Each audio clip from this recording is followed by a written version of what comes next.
ॐ योगेन चित्तस्य परेण वाचां मलं शरीरस्य च वैदिकेन योपाकरोतं प्रवरं मुनीनां पतंजलिं तांजलिरानतोऽस्मि। पतंजलि महाराज को प्रणाम। शरीर की शुद्धि के लिए, वाणी की शुद्धि के लिए, मतलब व्याकरण के लिए, व्याकरण का तात्पर्य अनेक बार बताया है कि वाणी ऐसी बोली है जामे आपा खोए और को शीतल करे आपो शीतल होए। वो वाणी में कोई लच्छेदार या कोई बहुत सारा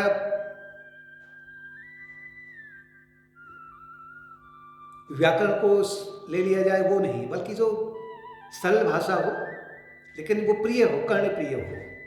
सत्यम प्रिया प्रियम प्रिया न प्रिया सत्यम अप्रियम, वो वाणी का उसे कहते हैं व्याकरण। और मन की शुद्धि के लिए चित्त से वृत्तियों को जो क्लिष्ट वृत्तियां हैं उनको हटाने के लिए जो पतंजलि महाराज ने हमें हमारे सामने योग सूत्र रखे हैं, उसमें साधना पाद में आए थे। साधना पाद में पिछली बार कि कैसे 5 यम और नियम का पालन करना है। 5 यम कौन से हैं? सत्य, अहिंसा, ब्रह्मचर्य, अस्तेय, अपरिग्रह, ये 5 यम हैं। और 5 नियम हैं तप, शौच, संतोष, स्वाध्याय, ईश्वर परिधान, ये 5 नियम हैं। और इनको ठीक से जानने पर और इनमें स्थापित हो जाने पर, स्थित हो जाने पर अब क्या लाभ होता है, इन अगले सूत्र में दिया गया है। पहला है जो 5 यम से पहला है अहिंसा। अहिंसा प्रतिष्ठायाम तत्सन्निधो वैर त्यागः, कि अहिंसा में स्थित हो जाने पर उसके जो संबंध में आने वाले हैं, संपर्क में आने वाले हैं, वो वैर त्याग देते हैं। जैसे सुना है आपने कि जंगल में ऋषि रहते थे, अनेक हिंसक और जो शाकाहारी पशु हैं आपस में मिलके रहते थे। प्रभाव पड़ जाता है, जैसे अंगुलीमाल पर प्रभाव पड़ा था भगवान बुद्ध का अहिंसा में प्रतिष्ठित होने पर। इसलिए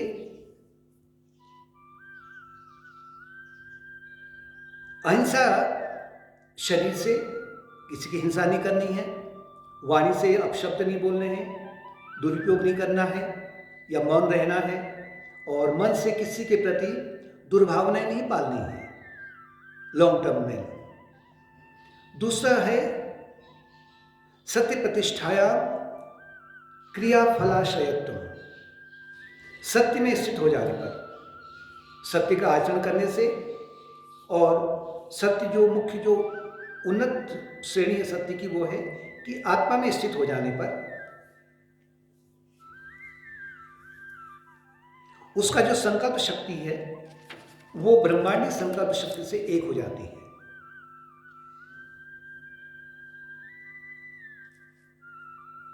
तीसरा है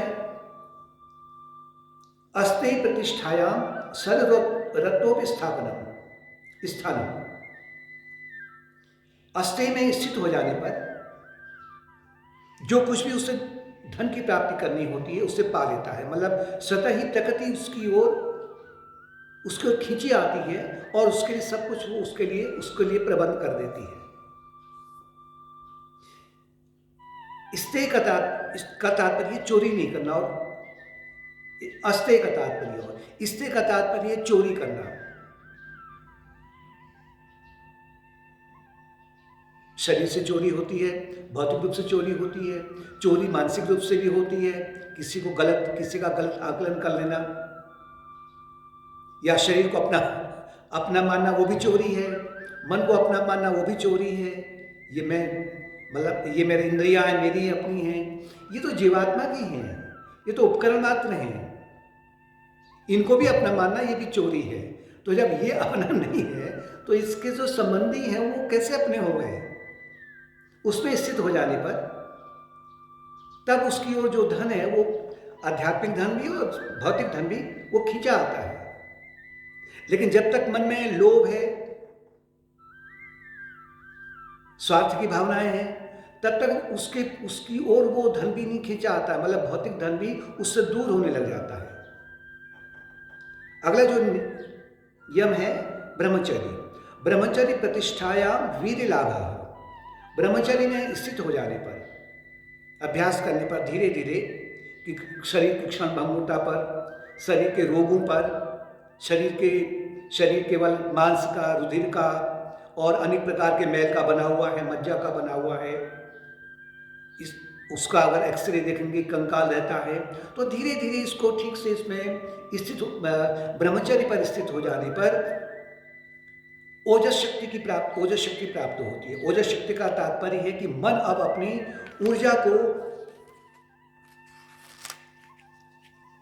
क्षय नहीं करता है, नहीं तो मन अनेक प्रकार से विकारों से व्यथित हो जाता है, मन एकाग्र नहीं हो पाता है, ध्यान की ओर मन नहीं जाता है। और इस ओजस शक्ति से क्या होता है कि फिर चाहे वो अगर स्टूडेंट भी हो ना, अगर वो ब्रह्मचर्य में प्रतिष्ठित, अगर वो ब्रह्मचर्य का पालन कर रहा है, तो वो भी अपने जो भी अध्ययन करता है उसमें वो बहुत सफलता प्राप्त कर लेता है। और लोग भी जो हैं, अब किसी व्यापार क्षेत्र में हैं या अन्य क्षेत्र में हैं, उसमें उनमें ओजस शक्ति प्राप्त हो जाती है, तो सहनशीलता प्राप्त हो जाती है और साथ साथ में उनमें उस कार्य को करने में क्षमता भी प्राप्त हो जाती है। लेकिन मुख्य रूप से हम जो साधना की ओर कह रहे हैं, इससे मन एकाग्र होकर करके मन की जो ओजस शक्ति है, मतलब अनंत संकल्प शक्ति उसमें आने लग जाती है। पांचवा यम है वो है अपरिग्रह। अपरिग्रहस्थैर्य जन्म कथनता संबोध। अपरिग्रह का तात्पर्य है नॉन कोवेटेडनेस, ज़्यादा होर्डिंग नहीं करना। जो अपने लिए, मतलब लोभवश या स्वार्थवश बहुत सारा अपने आप को या दूसरों को दिखाने के लिए, अपनी सुपीरियरिटी कॉम्प्लेक्स के लिए जो ज़्यादा एकत्र करता है भौतिक संसाधनों को, या कहें कि अपने कि मेरे बहुत सारे संबंधी हैं, बहुत सारे मेरे मित्र हैं, ये भी आपका परिग्रह है, ये भी आपके होर्डिंग है। लेकिन अपरिग्रह में अगर कि जो अपने लिए आवश्यक है वो तो प्रकृति आपको दे देती है, ईश्वर दे देता है, उसको प्रदान कर देता है, उससे पा करके उसमें संतुष्ट रहना, इससे रत्नोविस्थान जन्म कथनता संबोध।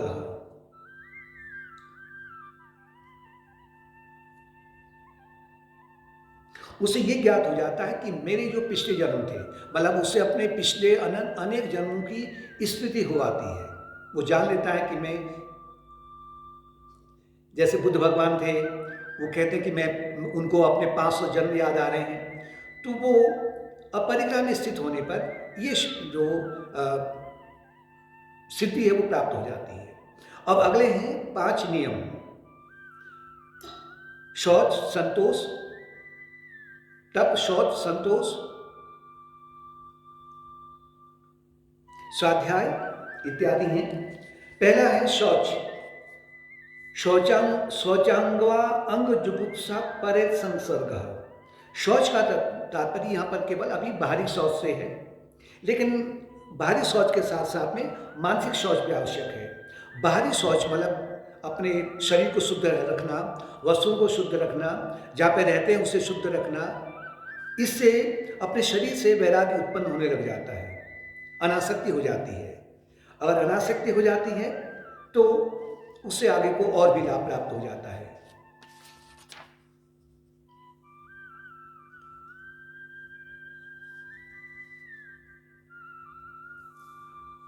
सूत्र 41 है,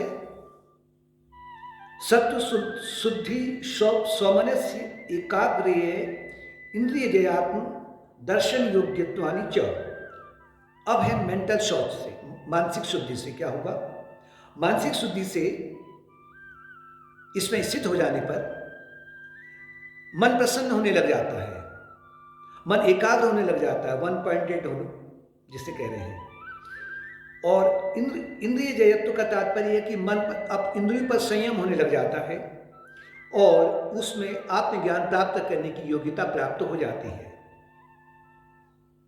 मानसिक शुद्धि का तात्पर्य है कि मन को काम से, क्रोध से, लोभ से या मोह से, हिंसा से या दुख से इत्यादि से उसे मुक्त रखने का प्रयत्न करना। ये तभी होगा जब हम सत्संग की ओर आकर्षित होंगे। सूत्र 42 है संतोष। तप, शौच, संतोष, स्वाध्याय, ईश्वर परिधानानि। संतोषात् अनुत्तम सुख लाभः।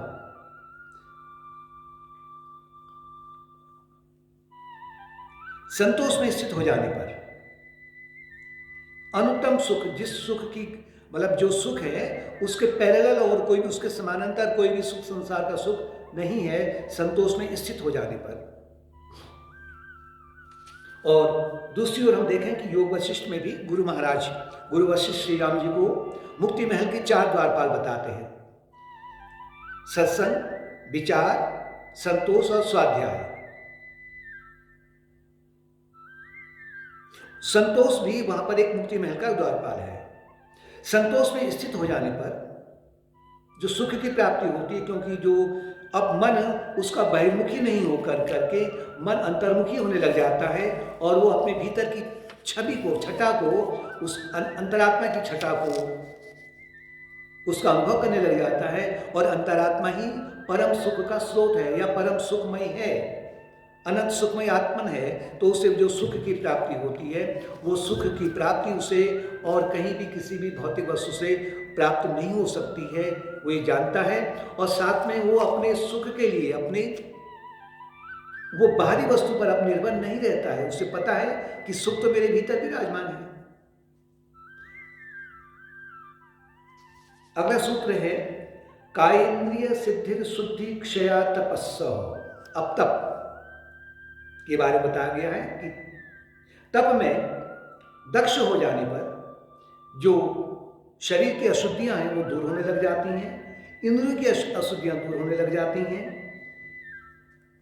तप का तात्पर्य है कि गर्मी सहन करना, ठंड को सहन करना, विभिन्न प्रकार की जो स्थितियां परिस्थितियां आ रही हैं शरीर के लिए, परिवार में जो आ रही हैं, इनको भौतिक स्तर पर सहन करना, मौन का अभ्यास करना, धारणा का अभ्यास करना, ध्यान का अभ्यास करना, भक्ति का अभ्यास करना, स्वाध्याय का अभ्यास करना, ये सब आपके ये तप के अंतर्गत आते हैं। इनसे क्या होगा कि जो रोग है वो क्षय हो जाते हैं, दूर होने लग जाते हैं।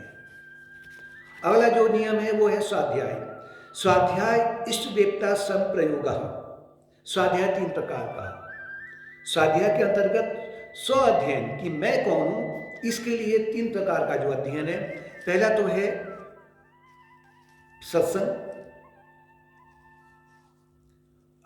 शास्त्रों का अध्ययन हो गया गुरु निर्देशन में, दूसरा जप हो गया, और तीसरा है मंत्र जाप दूसरा, और तीसरा है जीवन को विभिन्न जीवन का अध्ययन करना, जन्म से लेकर मृत्यु तक या इस जगत का अध्ययन करना कि क्यों ये संसार दिया है, शरीर क्यों दिया गया है, दुख क्यों आते हैं, अनेक प्रकार से इसका अध्ययन करना, ये भी आपका स्वाध्याय के अंतर्गत आता है। अगर गुरु मिल गए, अगर आत्मज्ञानी गुरु मिल गए तो उनके संपर्क में रह करके जो स्वाध्याय होता है वो उसके तो समानांतर कोई भी और संसार में वस्तु नहीं है। उनके अनुपस्थिति में उनके द्वारा लिखी हुई जो पुस्तकें हैं, जो व्याख्या गुरु महाराज ने की है या जो आत्मज्ञानी योगी ने की है, उनका अध्ययन करना, स्वयं करना, दूसरे को सुनाना, उसके लिए माध्यम बनना, ये भी स्वाध्याय का एक बहुत बड़ा अंग है। इसके माध्यम से क्या होगा कि स्वाध्याय से इष्ट देवता संप्रयोग, जो उसके इष्ट देवता है मंत्र के अनुसार में, अगर आपका गुरु मंत्र ओम नमः शिवाय है, भगवान शिव का है, तो आपका जो एक संपर्क है भगवान शिव से होने लग जाता है। ये कोई मतलब प्रतीकात्मक है। अगर आप पतंजलि योग सूत्र का अध्ययन कर रहे हैं तो आपका संपर्क पतंजलि महाराज से होता है मानसिक रूप से। रामायण का अध्ययन कर रहे हैं तो राम जी से आपका संपर्क होता है। अगला सूत्र है समाधि सिद्धिरो ईश्वर प्रणिधानात्। जो 5वां नियम है वो है ईश्वर प्रणिधान। ईश्वर प्रणिधान सभी नियमों की या नियमों की जननी है। अर्थात अंत में जो भी किया हुआ है उसको अपने अहंकार को श्रेय नहीं देते हुए उसको ईश्वर को श्रेय दे देना, अंतरात्मा को श्रेय दे देना, और इसके माध्यम से साधक समाधि में जल्दी प्रवेश कर जाता है। इसके लिए अब क्या करना है, जो अगले सूत्र में दिया गया है उसमें है स्थिर सुखासनम। ध्यान का अभ्यास करने के लिए, धारणा का अभ्यास करने के लिए आपको एक आसन में बैठना आना चाहिए, इसका अभ्यास होना चाहिए। ये नहीं कि अभ्यास नहीं किया तो एक आसन में बैठ सकते हैं, नहीं बैठ सकते हैं। धीरे धीरे अभ्यास करते हुए एक आसन में जब आसन आपका स्थिर हो जाता है, लगभग 3 घंटे तक स्थिर हो जाता है, तो आप आसन, इससे कहते हैं आसनजय। आसनजय होने पर अब उससे वो किसी भी परिस्थिति में, जो चाहे ठंड है या गर्मी है या कुछ और है, तो उन स्थिति में वो अपने आप को ध्यान की ओर या समाधि की ओर ले जा सकता है। उस आसन में स्थिर होने के लिए भी आपको क्या करना है, फिर अभी आपको हठ योग का अभ्यास करना है। विभिन्न प्रकार के आसनों को भी अपने जीवन में लाना है, जो कि हठ योग के अंतर्गत दिया गया है, जिससे कि आपके शरीर के जो अंग हैं, ये मुख्य रूप से जो रीढ़ की हड्डी है वो स्थिर रह सके, वो सीधी हो सके, उसमें लचीलापन आ सके, शरीर के और अंगों में लचीलापन आ सके। साथ में स्थिर आसन तो हो गया, लेकिन उसमें एक कार्य और करना है जिससे कहते हैं प्राणायाम। प्राणायाम के माध्यम से कुंडलिनी मूलाधार चक्र से खुलते हुए अनाहत चक्र तक पहुंचेगी। तो प्राणायाम के लिए आपको जो सबसे जो सरल प्राणायाम है उससे कहते हैं सुखपूर्वक प्राणायाम। दाएं हाथ की अंगूठे से दाएं नाक के नथुने को बंद करते हुए बाएं नाक से जब आप सांस लेते हैं, धीरे धीरे एक निश्चित समय तक, जैसे 4 सेकंड हो गया या 6 सेकंड हो गया, 5 सेकंड हो गया, इसे कहते हैं पूरक। और फिर उसके बाद में दोनों अंगुली से, अंगूठे से और छोटी अंगुली से दोनों नथुने को आप बंद कर देंगे, इसे कहते हैं कुंभक। आपको सांस को रोकना है। यहां भी आपकी जो मानसिक धारणा है वो कहाँ जानी चाहिए, उस पर भी आपको ध्यान रखना है। और फिर कुंभक पूरा होने पर आपको फिर छोटी अंगुली से बाएं नथुने को बंद रखते हुए अंगूठे को खोल देना है, जिससे कि आपकी जो सांस है वो दाएं नथुने से बाहर निकल सके। ये आधा प्राणायाम हो गया। और इसके बाद में फिर आप दाएं नाक से सांस लेंगे, पूरक करेंगे, फिर कुंभक करेंगे, फिर रेचक करेंगे। इसके लिए जो अनुपात है आरंभ में 1:2:1 होना चाहिए। कि माना आप 6 सेकंड के लिए पूरक कर रहे हैं तो 12 सेकंड के लिए आपका कुंभक होना चाहिए, और फिर 6 सेकंड के लिए आपका रेचक होना चाहिए, और फिर वही दूसरे नाक से होना चाहिए। लेकिन जब आप थोड़ा थोड़ा अभ्यास हो जाता है तो फिर अंत में 1:4:2 आना चाहिए। मतलब जैसे कि आप 4 सेकंड के लिए पूरक कर रहे हैं तो 4 × 16 सेकंड के लिए आप कुंभक करेंगे, और फिर उसके बाद में 8 सेकंड के लिए आप रेचक करेंगे। प्राणायाम और भी हैं, बहुत सारे प्राणायाम हैं, लेकिन जब वो सबसे आसान तरीका है और सबसे जो प्रभावकारी है, इसे कहते हैं सुखपूर्वक प्राणायाम। इस सुखपूर्वक प्राणायाम के लिए आपको आसन भी, आपका आसनजय भी होना आवश्यक है। इस प्रकार से इसका अभ्यास करते हैं तो धीरे धीरे आप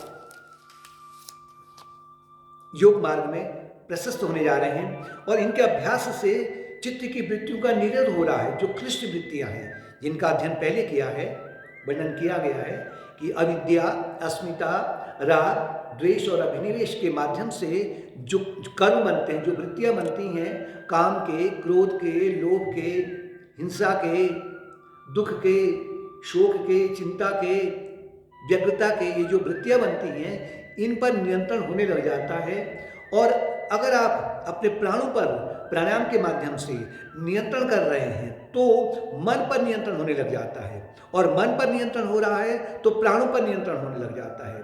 इन दोनों पर नियंत्रण होने लग जाता है तो आपका शरीर भी सुखासन में बैठने लग जाता है। तीनों का आपस में संबंध है, गहरा संबंध है। आसन का संबंध प्राणायाम से है, प्राणायाम का संबंध मन से है, मन का संबंध प्राणायाम से है, और प्राणायाम का संबंध शरीर से है या आसन से है। इस प्रकार से समाधि पाद, साधना पाद में कि हमें चित्त वृत्ति निरोध के लिए कौन कौन से साधन अपनाने हैं, ये दिया गया है। अगली बार हम विभूति पाद की चर्चा करेंगे, जो तीसरा अंग है, तीसरा भाग है पतंजलि योग का। ओम शांति शांति शांति।